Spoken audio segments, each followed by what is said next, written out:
Baik, bismillahirrahmanirrahim. Assalamualaikum warahmatullahi wabarakatuh. Perkenalkan, nama saya Ifatul Mukarromah. Saya perwakilan dari kelompok 3 kelas 5B. Di sini saya akan menjelaskan materi tentang konseptual model keperawatan jiwa, prevensi primer, sekunder, dan tersier. Sebelum kita membahas model keperawatan jiwa, prevensi primer, sekunder, dan tersier, kita harus tahu apa itu pengertian keperawatan jiwa. Nah, definisi keperawatan jiwa. Menurut Stuart dan Sunden memberikan batasan tentang keperawatan jiwa, yaitu suatu proses interpersonal yang berupaya untuk meningkatkan dan mempertahankan perilaku yang mengkontribusi pada fungsi yang terintegrasi.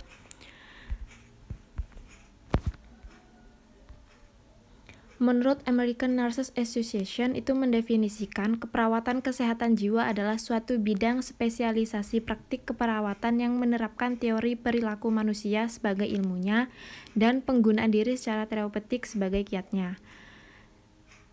Setiap perawat jiwa dituntut mampu menguasai bidangnya dengan menggunakan ilmu perilaku sebagai landasan berpikir dan berupaya sedemikian rupa sehingga dirinya dapat menjadi alat yang efektif dalam merawat pasien, menurut Debkes RI 1998. Selanjutnya, model teori keperawatan jiwa. Macam-macam model konseptual keperawatan jiwa menurut Joseph 2009. Nah, yang pertama itu ada model psikoanalisa. Nah, model ini menjelaskan bahwa gangguan jiwa itu dapat terjadi pada seseorang apabila ego tidak berfungsi dalam mengontrol kehendak nafsu atau insting. Nah, ketidakmampuan seseorang dalam menggunakan akalnya ini seperti untuk tidak mematuhi tata tertib, peraturan, norma, atau aturan agama. Nah, ini yang akan mendorong terjadinya penyimpangan perilaku. Selanjutnya itu ada model interpersonal. Nah, teori ini dikemukakan oleh Harris Tex Sullivan. Nah, dia tuh menganggap perilaku itu merupakan bentuk karena adanya interaksi dengan orang lain atau lingkungan sosial. Nah, kecemasannya itu terjadi disebabkan karena perilakunya tidak sesuai atau tidak diterima orang lain sehingga akan ditolak oleh lingkungan. Nah, perilaku itu timbul karena adanya dorongan untuk kepuasan dan dorongan untuk keamanan. Nah, karena adanya dorongan untuk memuaskan diri disebabkan karena adanya kelaparan, tidur, kenyamanan, dan kesepian. Sullivan juga beranggap apabila kemampuan untuk memenuhi kebutuhan akan kepuasan dan keamanan terganggu, maka dia akan mengalami sakit mental. Nah, selanjutnya itu ada model sosial. Nah, konsep ini dikemukakan oleh Gerard Kaplan, yang menyatakan bahwa perilaku dipengaruhi lingkungan sosial dan budaya. Nah, Kaplan ini percaya bahwa situasi sosial dan menjadi faktor di posisi klien mengalami gangguan mental seperti kejadian kemiskinan, masalah keluarga, dan pendidikan yang rendah. Nah, karena kondisi ini akhirnya individu mengalami ketidakmampuan mengcoping stres, ditambah lagi dengan dukungan dari lingkungan yang sangat sedikit. Selanjutnya itu ada model eksistensi. Nah, konsep ini didasarkan teori dari Sartre, Heidegger, dan Kierkegaard. Nah, fokus teori ini berdasarkan pengalaman klien dan saat ini tidak memperhitungkan masa lalu klien. Nah, seseorang kan merasa hidupnya bermakna bila dia menerima dirinya apa adanya dan memakai itu untuk berinteraksi dengan lingkungannya. Selanjutnya ada model komunikasi. Nah, konsep ini dikemukakan oleh Eric Berne. Dia mengatakan bahwa setiap perilaku baik verbal maupun nonverbal adalah bentuk komunikasi. Nah, ketidakmampuan komunikasi yang mengakibatkan kecemasan dan frustasi. Selanjutnya ada model behavioral, yaitu konsep ini berdasarkan teori belajar dan mengatakan bahwa semua perilaku itu dipelajari. Perilaku seseorang karena dia belajar itu dari lingkungannya. Nah, dan fokus konsep ini terletak pada tindakan atau perasaan individu. Perubahan perilaku membuat perubahan pada kognitif dan afektif. Selanjutnya ada model medikal. Nah, konsep ini dikemukakan oleh Sigler dan Osmond. Fokusnya pada diagnosis penyakit mental dan proses pengobatan berdasarkan diagnosis. Nah, fungsi model medikal adalah mengobati yang sakit dan proses pengobatan pada fisik tidak menyalahkan perilaku lainnya. Nah, konsep ini berdasarkan teori sistem, teori perkembangan, dan teori interaksi yang bersifat holistik, yaitu biopsikososial spiritual. Nah, perawat mengarah pada perubahan perilaku, menyediakan waktu banyak, menciptakan hubungan yang terapeutik sebagai pembela klien. Selanjutnya teori keperawatan jiwa, teori perkembangan. Yang pertama itu ada perspektif psikoanalisis. Nah, perspektif psikoanalisis adalah suatu pandangan tentang kemanusiaan yang mengutamakan kekuatan ketidaksadaran yang dapat mendorong tingkah laku manusia. Psikoanalisis adalah metode penyembuhan yang diperkenalkan Sigmund Freud supaya pasien mempunyai pengertian yang mendalam mengenai konflik-konflik yang tidak disadari yang bersumber dari masa kecil yang mempengaruhi tingkah laku dan emosi saat ini.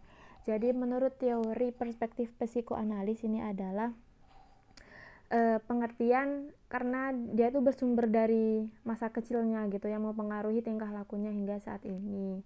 Seperti itu, ibarat dia itu ada trauma seperti itu. Yang kedua itu ada hubungan interpersonal. Hubungan interpersonal ini dikemukakan oleh Harry Stack-Sullivan. Nah, kepribadian adalah pola yang relatif menetap dari suatu situasi antar pribadi yang berulang, yang menjadi ciri kehidupan manusia. Setiap orang bergerak dalam lingkungan sosial, sejak bayi sudah terlibat dalam interaksi dengan orang lain. Bahkan ketika sendirian pun orang lain muncul dalam pikiran, perasaan, dan fantasinya.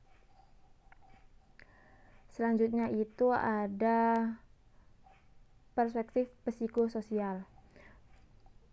Menurut Erik Erikson mengatakan bahwa perkembangan manusia itu terdiri dari beberapa tahap. Setiap anak harus mempunyai mengatasi krisis atau konflik yang terjadi pada setiap tahap agar siap menghadapi berbagai krisis yang akan dijumpai dalam kehidupan mendatang. Dalam pandangannya, Erikson mengemukakan bahwa 1. Anak adalah makhluk yang aktif dan penjelajah yang adaptif, yang selalu berupaya untuk mengontrol lingkungannya, dan anak bukanlah makhluk yang pasif yang mau begitu saja dibentuk oleh kedua orang tuanya. Yang kedua itu ada ego, yaitu berfungsi untuk memahami realitas dunia sosial agar individu yang bersangkutan mampu menyesuaikan diri dan dapat menampilkan suatu pola perkembangan pribadi yang normal. Yang ketiga, secara mendasar manusia adalah makhluk yang rasional, pikiran, perasaan, dan tindakannya sebagian besar dikontrol oleh ego. Selanjutnya itu ada perspektif kognitif. Perspektif kognitif ini dikemukakan oleh Jean Piaget, yaitu sebagai manusia, anak tidak dikendalikan insting maupun dicetak oleh pengaruh lingkungan, tetapi anak adalah seorang pengkonstruk, yaitu seorang penjelajah yang aktif, selalu ingin tahu, selalu menjawab tantangan lingkungan sesuai interpretasi atau penafsirannya tentang ciri-ciri esensi yang ditampilkan lingkungan. Nah, jadi anak yang usianya berbeda akan membuat kesalahan berbeda pula dalam menjawab tes inteligensi. Selanjutnya, Piaget juga menyimpulkan bahwa inteligensi itu suatu atribut yang multidimensional, yaitu inteligensi menurut pandangan Piaget adalah suatu fungsi kehidupan yang mendasar yang membantu organisme untuk menyesuaikan diri dengan lingkungannya. Selanjutnya itu ada model keperawatan menurut Hildegard I. Peplau. Model konsep dan teori keperawatan yang dijelaskan oleh Peplau adalah menjelaskan tentang kemampuan dalam memahami diri sendiri dan orang lain yang menggunakan dasar hubungan antar manusia yang mencakup 4 komponen sentral, yaitu klien, perawat, masalah kecemasan yang terjadi akibat sakit atau sumber kesulitan, dan proses interpersonal. Klien adalah sistem yang berkembang terdiri dari karakteristik biokimia, fisiologis, interpersonal, dan kebutuhan serta selalu berupaya memenuhi kebutuhannya dan mengintegrasikan belajar pengalamannya. Selanjutnya itu ada perkembangan moral. Menurut teori Kohlberg, ini telah menekankan bahwa perkembangan moral ini didasarkan terutama pada penalaran moral dan perkembangan secara bertahap. Nah, dalam teori ini perkembangan moral pada prinsip-prinsip dasar hasil temuan Piaget sampai pandangannya setelah 20 tahun melakukan wawancara yang unik dengan anak-anak. Dalam wawancara, anak-anak diberi serangkaian cerita di mana tokoh-tokohnya menghadapi dilema-dilema moral. Selanjutnya itu ada teori Kohler. Nah, menurut Kohler, apabila organisme dihadapkan pada suatu masalah atau problem, maka akan terjadi ketidakseimbangan kognitif dan ini akan berlangsung hingga masalah tersebut terpecahkan. Karena itu, menurut Gestalt, apabila terjadi ketidakseimbangan kognitif, ini akan mendorong organisme itu menuju ke arah keseimbangan. Dan eksperimennya, Kohler sampai pada kesimpulan bahwa organisme dalam hal ini dalam memperoleh pemecahan masalahnya diperoleh dengan pengertian atau dengan insight. Selanjutnya ada teori middle ring.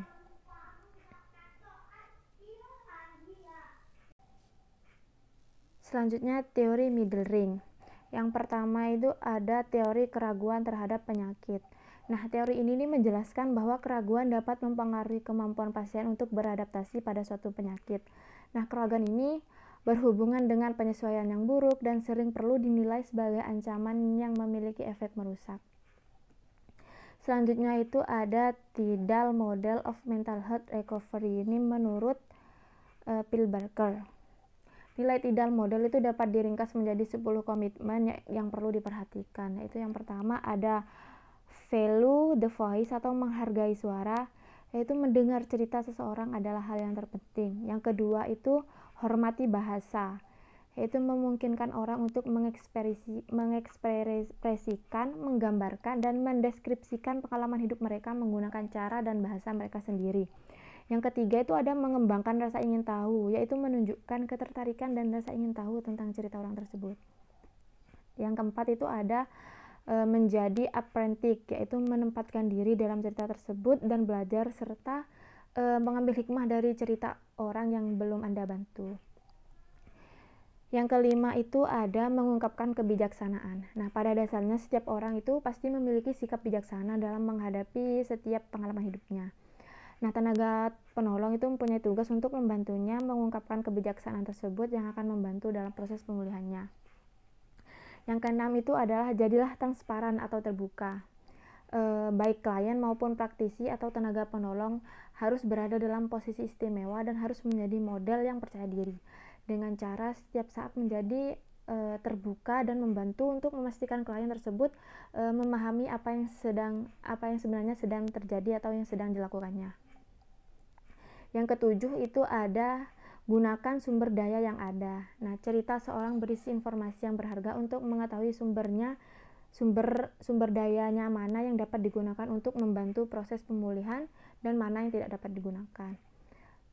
Yang kedelapan itu menentukan langkah, yaitu penolong itu harus membangun sebuah apresiasi dan menentukan langkah apa yang harus dilakukan sekarang karena langkah awal tersebut merupakan langkah yang penting. Yang kesembilan itu berikan waktu. Tidak ada yang lebih berharga daripada waktu yang dihabiskan seorang praktisi atau penolong pada kliennya. Nah, pertanyaan yang harus ditanyakan bukan berapa banyak waktu yang masih kita punya, melainkan kita harus menggunakan waktu yang ada saat ini untuk menolong klien tersebut. Yang ke-10 yaitu adalah ketahuilah bahwa perubahan adalah konstan. Hal ini merupakan pengalaman umum bagi semua orang. Selanjutnya itu ada Theory of Caring oleh Kristen Swenson. Nah, asal teori ini dapat ditemukan dalam wawancara yang dilakukannya pada wanita yang mengalami keguguran, orang tua yang memiliki anak di unit perawatan intensif, dan ibu yang secara sosial beresiko dan telah melalui sistem untuk menerima berbagai macam bentuk perawatan kesehatan.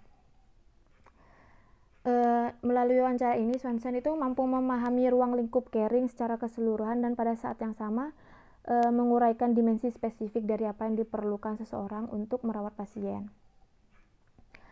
Hal yang menarik tentang pengertian pasien ini adalah bahwa Swenson selalu menempatkan peran perawat dalam proses becoming tersebut. Jadi dalam aspek proses becoming, perawat tidak hanya menjadi dispenser pengobatan medis tapi juga merupakan mitra dalam membantu pasien lebih dekat dengan tujuannya, yaitu atau well-being. Selanjutnya itu ada teori hidup damai di akhir. Teori ini adalah informasi oleh sejumlah kerangka teoritis. Hal ini didasarkan terutama pada model klasik Don-Bedian struktur, proses, dan hasil. yang sebagian dikembangkan pengaruh sistem. Proses ini didefinisikan sebagai tindakan-tindakan atau intervensi keperawatan yang dirancang untuk mempromosikan positif hasil dari berikut, yaitu yang pertama ada bebas dari rasa sakit, mendapatkan penghiburan, mendapatkan martabat dan rasa hormat, berada dalam kedamaian, dan mengalami kedekatan kepada orang lain yang signifikan dan mereka yang peduli.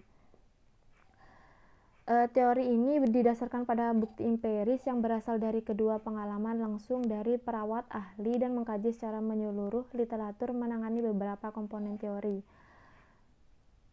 Setelah itu, teori ini adalah teori baru yang menggunakan sumber asli, dan dengan demikian Rowland dan Moore mengakui sejumlah langkah dapat digunakan untuk memajukan pembangunan. Orang bisa mempertimbangkan penggabungan beberapa kriteria proses dari 3 konsep, yaitu nyeri, kenyamanan, dan damai. Selanjutnya ada teori depresi postpartum. Menurut Cheryl TB, depresi prenatal atau selama kehamilan merupakan salah satu faktor pemicu terjadinya depresi postpartum yang paling kuat. Depresi prenatal ini bisa terjadi pada beberapa atau keseluruhan dari trimester kehamilan. Jadi selama kehamilan, jika klien tersebut merasakan stres, itu akan memicu timbulnya depresi pada saat melahirkan. Selanjutnya ada paradigma sehat keperawatan jiwa, yaitu ada manusia, keperawatan, kesehatan, dan lingkungan. Nah, jadi kita tuh harus, seorang perawat, kita harus memiliki keyakinan yang pertama itu bahwa manusia itu adalah makhluk holistik yang terdiri dari komponen biopsikososial dan spiritual. Nah, tujuannya pemberian asuhan keperawatan adalah meningkatkan derajat kesehatan manusia secara optimal. Dan tindakan keperawatan yang diberikan merupakan tindakan kolaborasi antara tim kesehatan, klien, maupun keluarga. Dan tindakan keperawatan yang diberikan merupakan suatu metode pemecahan masalah dengan pendekatan proses keperawatan. Perawat itu harus bertanggung jawab dan bertanggung gugat. Dan pendidikan keperawatan harus dilakukan secara terus-menerus. Pertama itu ada manusia. Keperawatan jiwa itu memandang manusia sebagai makhluk holistik yang terdiri dari komponen bio, psikososial, dan spiritual. Itu merupakan satu kesatuan utuh dari aspek jasmani dan rohani serta unik karena mempunyai berbagai macam kebutuhan sesuai tingkat perkembangannya. Paradigma keperawatan ini memandang manusia itu sebagai makhluk holistik yang merupakan sistem terbuka, sistem adaptif, personal, dan interpersonal. Sebagai sistem terbuka, manusia mampu mempengaruhi dan dipengaruhi oleh lingkungannya, baik lingkungan fisik, fisiologis, psikologis, maupun sosial dan spiritual. Selanjutnya itu ada keperawatan. Keperawatan ini adalah suatu bentuk pelayanan profesional sebagai bagian integral pelayanan kesehatan yang dilakukan secara komprehensif, berbentuk pelayanan biologis, psikologis, sosial, spiritual, dan kultural, ditujukan bagi individu, keluarga, dan masyarakat sehat maupun sakit, dan mencakup siklus hidup manusia. Nah, pemberian asuhan keperawatan ini dilakukan melalui pendekatan humanistik, yaitu menghargai dan menghormati martabat manusia dan menjunjung tinggi keadilan bagi semua manusia. Selanjutnya yang ketiga itu ada kesehatan. Sehat itu adalah suatu keadaan dinamis di mana individu itu harus mampu menyesuaikan dirinya dengan perubahan yang terjadi, baik perubahan pada lingkungan internal maupun dengan lingkungan eksternal. Nah, itu bertujuan untuk mempertahankan status kesehatannya. Faktor lingkungan internal adalah faktor yang berasal dari dalam individu yang mempengaruhi kesehatan individunya seperti psikologisnya, spiritual, serta proses penyakit. Sedangkan faktor eksternal adalah faktor-faktor yang berada di luar individu, dapat mempengaruhi kesehatan antara lain variabel lingkungan fisik, hubungan sosial, ekonomi. Menurut model ini, keadaan sehat adalah selalu berubah secara konstan, dan kondisi kesehatan individu selalu berada dalam rentang sehat sakit, yaitu berada di antara dua kutub, yaitu sehat optimal dan kematian. Yang keempat itu ada lingkungan. Nah, yang dimaksud lingkungan dalam keperawatan adalah faktor eksternal yang mempengaruhi perkembangan manusia, yaitu lingkungan fisik, psikologi, sosial, budaya, status ekonomi, dan spiritual. Nah, untuk mencapai keseimbangan, manusia itu harus mampu mengembangkan strategi coping yang efektif agar dapat beradaptasi, sehingga hubungan interpersonal yang dikembangkan itu dapat menghasilkan perubahan diri individu. Selanjutnya, peran perawat dalam prevensi primer atau promosi, yaitu fokus pelayanan keperawatan jiwa adalah pada peningkatan kesehatan dan pencegahan terjadinya gangguan jiwa. Tujuan pelayanannya adalah mencegah terjadinya gangguan jiwa, mempertahankan dan meningkatkan kesehatan jiwa, dan target pelayanannya yaitu anggota masyarakat yang belum mengalami gangguan jiwa sesuai dengan kelompok umur, yaitu anak, remaja, dewasa, dan lanjut usia.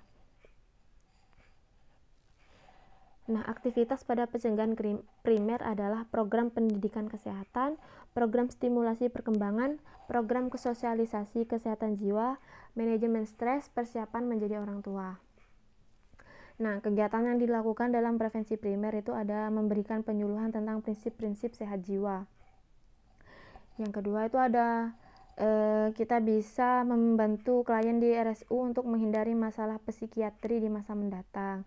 Kita bisa memberikan pendidikan kesehatan. Kita juga bisa bersama-sama keluarga untuk memberikan dukungan pada anggota keluarga dan meningkatkan fungsi kelompok. Juga kita bisa melakukan rujukan yang sesuai dengan sebelum gangguan yang terjadi. Setelah itu kita bisa mengefektifkan perubahan dalam kondisi kehidupan, tingkat kemiskinan, dan pendidikan.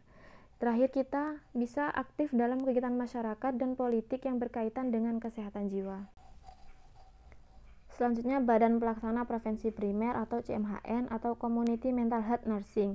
Itu adalah layanan keperawatan yang komprehensif, holistik, dan paripurna yang berfokus pada masyarakat yang sehat jiwa, rentan terhadap stres atau risiko gangguan jiwa, dan dalam tahap pemulihan serta pencegahan kekambuhan atau gangguan jiwa.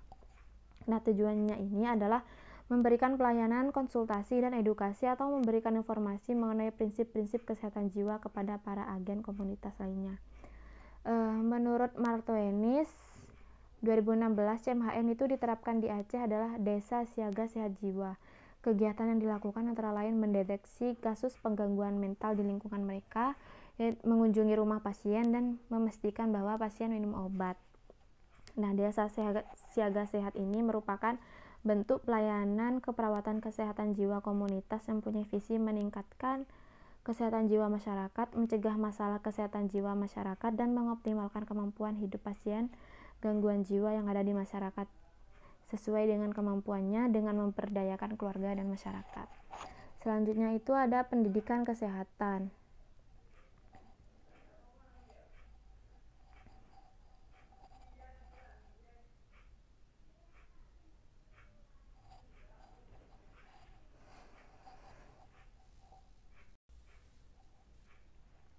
Selanjutnya itu ada pendidikan kesehatan.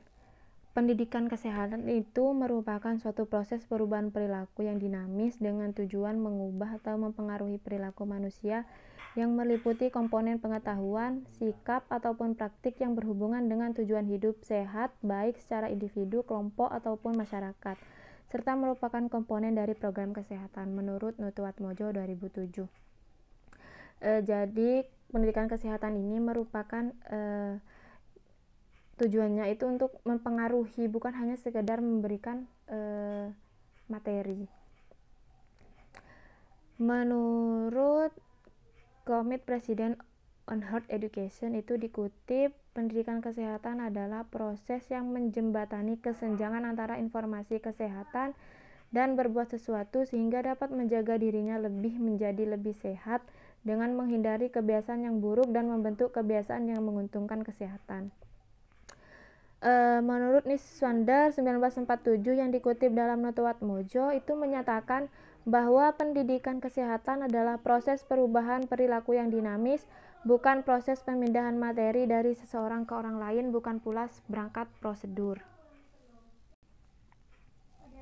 Tujuan pendidikan kesehatan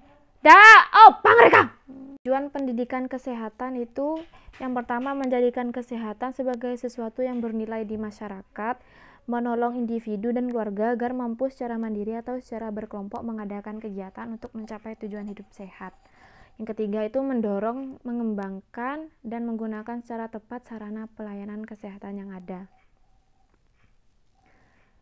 Yang selanjutnya itu ada peran perawat prevensi sekunder atau terapi. Pencegahan sekunder itu diarahkan pada mereka yang telah terkena penyakit tertentu supaya kondisinya tidak memburuk. Menurut Kellyat 2012, fokus pelayanan keperawatan pada pencegahan sekunder ini adalah deteksi dini dan penanganan dengan segera masalah psikososial dan gangguan jiwa untuk menurunkan angka kelainan, menurunkan angka prevalence gangguan mental dengan mengurangi jumlah kasus yang telah ada. Ini dilakukan dengan penemuan kasus, screening, dan tindakan efektif yang cepat.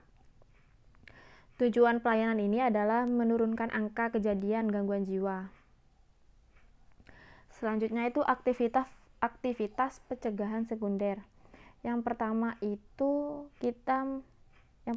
ada menemukan kasus sedini mungkin dengan cara memperoleh informasi dari berbagai sumber seperti masyarakat, tim kesehatan, dan penemuan langsung.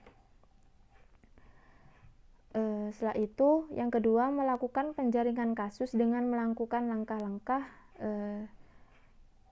yaitu yang pertama kita bisa melakukan pengkajian untuk memperoleh data. Yang kedua, kita jika menemukan tanda-tanda yang berkaitan dengan kecemasan dan depresi, maka kita lanjutkan pengkajian dengan menggunakan pengkajian keperawatan jiwa. Yaitu yang ketiga itu mengumumkan kepada masyarakat tentang gejala dini gangguan jiwa. Yang keempat, kita memberikan pengobatan cepat terhadap kasus baru yang ditemukan sesuai dengan standar pendelegasian program pengobatan. Yang kelima, itu bisa bekerja sama dengan perawat komunitas dalam pemberian obat lain yang dibutuhkan pasien untuk mengatasi gangguan fisiknya. Yang keenam, bisa melibatkan keluarga dalam pemberian obat, mengajarkan keluarga agar melaporkan segera kepada perawat jika ditemukan adanya tanda-tanda yang tidak biasa. Selanjutnya itu yang ketujuh, menangani kasus bunuh diri dengan menempatkan pasien di tempat yang aman, melakukan pengawasan ketat dan menguatkan coping dan melakukan rujukan jika mengancam kesehatan jiwanya. Yang ketujuh, melakukan terapi modalitas, yaitu berbagai terapi keperawatan untuk membantu pemulihan pasien seperti terapi aktivitas kelompok, terapi keluarga, dan terapi lingkungan.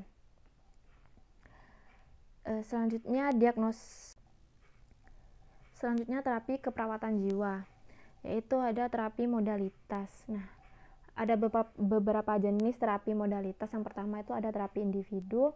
Terapi ini adalah suatu hubungan yang terstruktur terjalin antara perawat dan klien untuk mengubah perilaku klien. Nah, hubungan ini terjalin disengaja karena memang adanya tujuan terapi. Jadi dilakukannya itu dengan tahapan secara sistematis atau dengan secara terstruktur. Itu dalam terapi ini biasanya seperti ada tahap orientasi, ada tahap kerja, ada tahap terminasi, dan ada tahap evaluasi, seperti itu. Selanjutnya ada terapi lingkungan. Nah, terapi lingkungan ini adalah suatu terapi yang dilakukan dengan cara mengubah atau menata lingkungan agar tercipta perubahan perilaku pada klien dari perilaku maladaptif menjadi perilaku yang adaptif. Proses terapi ini dilakukan dengan cara mengubah seluruh lingkungan menjadi lingkungan yang terapeutik untuk klien.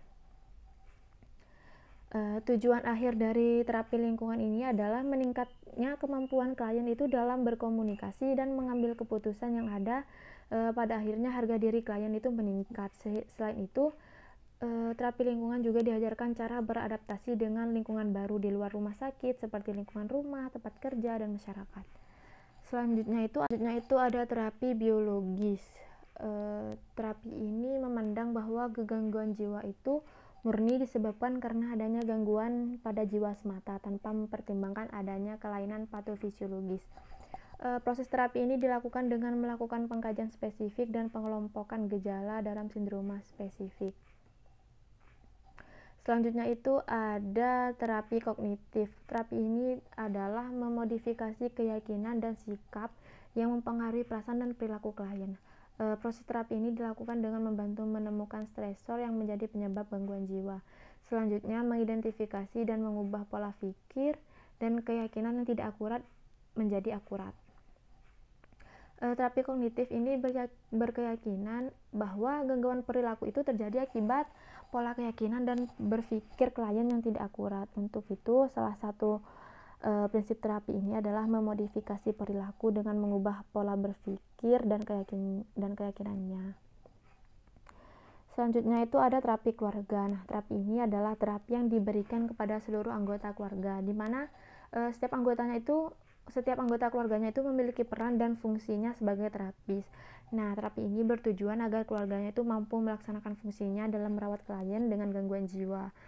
Untuk itu, jadi sasaran utamanya terapi ini adalah keluarga yang mengalami disfungsi, yaitu keluarga yang tidak mampu melaksanakan fungsi-fungsi yang dituntut oleh anggotanya. Selanjutnya itu terapi aktivitas kelompok. Nah, terapi kelompok ini merupakan suatu psikoterapi yang diberikan kepada sekelompok pasien, dilakukan dengan cara berdiskusi antara sesama pasien dan dipimpin atau diarahkan oleh seorang terapis.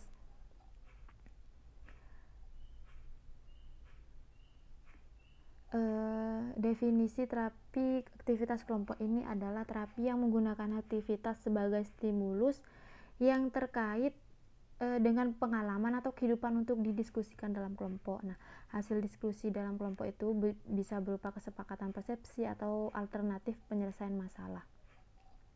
Nah, fokus terapi ini yaitu membantu pasien yang mengalami kemunduran orientasi. Terapi ini sangat efektif untuk pasien yang mengalami gangguan persepsi, halusinasi, menarik diri, gangguan orientasi realitas, kurang inisiatif atau ide. Selanjutnya terapi perilaku. Nah, anggapan dasar dari terapi perilaku adalah bahwa perilaku itu timbul akibat proses pembelajaran. Nah, teknik dasar yang digunakan dalam terapi jenis ini itu yang pertama itu bisa ada role model, ada conditioning operan atau desensitisasi sistematis dan pengendalian diri. Selanjutnya itu ada terapi aversi atau relax. Nah, kondisi strategi teknik role model adalah mengubah perilaku dengan memberi contoh perilaku adaptif untuk ditiru klien. Dengan teknik ini, klien akan mencontoh dan mempelajari serta meniru perilaku tersebut. Selanjutnya itu terapi bermain. Nah, terapi bermain diterapkan karena ada anggapan dasar bahwa anak-anak akan dapat berkomunikasi dengan baik melalui permainan daripada ekspresi verbal. Nah, dengan bermain, perawat dapat mengkaji tingkat perkembangan, status emosional anak, hipotesis dan diagnostiknya, serta melakukan intervensi untuk mengatasi masalah anak. Nah, prinsip terapi bermain ini meliputi membina hubungan yang hangat dengan anak, merefleksikan perasaan anak yang terpancar melalui permainan, dan juga mempercayai bahwa anak itu dapat menyelesaikan masalahnya dan kemudian menginterpretasikan perilaku anak tersebut. Nah, terapi bermain ini diindikasikan untuk anak yang mengalami depresi, ansietas, atau sebagai korban penganiayaan. Selanjutnya itu peran perawat prevensi tersier atau rehabilitasi. Setia Dharma 2002 mengemukakan bahwa pencegahan tersier itu berlaku bagi mereka yang terkena gangguan penyakit cukup parah agar tidak terancam jiwanya. Menurut Kellyat 2012 itu pencegahan tersier adalah pelayanan keperawatan yang berfokus pelayanan keperawatan adalah pada peningkatan fungsi dan sosialisasi serta pencegahan kekambuhan pada pasien gangguan jiwa. Tujuan pelayanannya adalah mengurangi kecacatan atau ketidakmampuan akibat gangguan jiwa. Target pelayanannya yaitu anggota masyarakat yang mengalami gangguan jiwa pada tahap pemulihan. Nah, apa saja aktivitas pada pencegahan tersier? Yang pertama itu program pendukung sosial dengan menggerakkan sumber-sumber di masyarakat. Yang pertama, pendidikan kesehatan tentang perilaku dan sikap masyarakat terhadap penerimaan pasien gangguan jiwa. Yaitu yang kedua adalah penjelasan tentang pentingnya pemanfaatan pelayanan kesehatan dalam penanganan pasien yang mengalami kekambuhan. Selanjutnya itu ada program rehabilitasi untuk memperdayakan pasien dengan keluarga hingga mandiri. Yang pertama itu dengan meningkatkan kemampuan coping. Yang kedua, mengembangkan sistem pendukung dengan memberdayakan keluarga dan masyarakat. Yang ketiga itu menyediakan pelatihan kemampuan dan potensi yang perlu dikembangkan. Yang keempat itu membantu pasien dan keluarga merencanakan dan mengambil keputusan untuk dirinya sendiri. Yang selanjutnya itu ada program sosialisasi, yaitu yang pertama membuat tempat pertemuan untuk sosialisasi, mengembangkan keterampilan hidup atau aktivitas hidup sehari-hari dengan mengelola rumah tangga, mengembangkan hobi, Juga ada program rekreasi seperti nonton bersama, jalan santai, pergi ke tempat rekreasi. Yang keempat itu ada kegiatan sosial dan keagamaan, misalnya arisan bersama, pengkajian, majelis taklim, kegiatan adat. Nah, ada program mencegah stigma, yaitu memberikan pendidikan kesehatan kepada masyarakat tentang kesehatan jiwa dan gangguan jiwa, serta sikap dan tindakan menghargai pasien dengan gangguan jiwa. Yang kedua itu melakukan pendekatan kepada tokoh masyarakat atau orang yang berpengaruh dalam rangka mensosialisasikan kesehatan jiwa dan gangguan jiwa. Baik, terima kasih. Mungkin hanya itu yang bisa saya sampaikan. Kurang lebihnya saya mohon maaf sebesar-besarnya.